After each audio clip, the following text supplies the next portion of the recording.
নমস্কার বন্ধুরা, study with Somnath sir YouTube চ্যানেলে তোমাদের সবাইকে স্বাগত।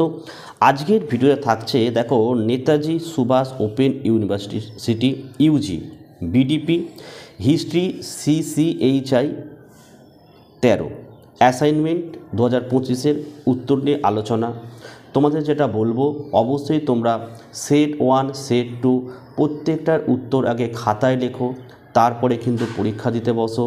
দেখবে প্রত্যেকটা অ্যান্সার কাছে থাকলে তোমরা কিন্তু ফুল মার্কস কিন্তু পেয়ে যাবে। ঠিক আছে, তো চলো আমরা ভিডিও শুরু করি। তো একের দাগের প্রশ্ন দেখে নাও, কোন বছর পণ্ডিতা রামাবাই বোম্বে আর্য মহিলা সমিতি প্রতিষ্ঠা করেছিলেন? উত্তর লিখবে 1882 সালে। 2 নম্বরের প্রশ্ন, আনন্দমঠ 1883 গ্রন্থটি কে লিখেছিলেন? লিখবে বঙ্কিমচন্দ্র চট্টোপাধ্যায়। 3 দেখো, সমাজ সংস্কারক আন্দোলনে বেদে ফিরে যাও স্লোগানটি কে দিয়েছিলেন? লিখবে স্বামী দয়ানন্দ সরস্বতী। 4 কোন বছর প্রথম বাংলা ছাপাখানায় লাইনোটাই ব্যবহার হয়? লিখবে 1935। 5 1885 সালে জাতীয় কংগ্রেসের প্রথম অধিবেশনে কতজন প্রতিনিধি অংশগ্রহণ করেছিলেন? তো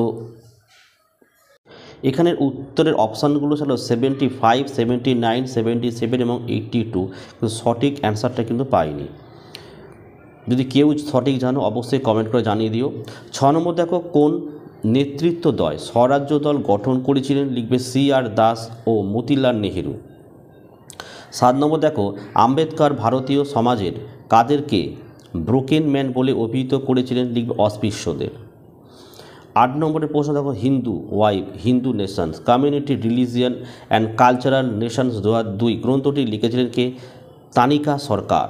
9 দেখো, কে তাইজিব উল আখলাক পত্রিকাটি প্রকাশ করেছিলেন? লিখবে স্যার সৈয়দ আহমেদ খান।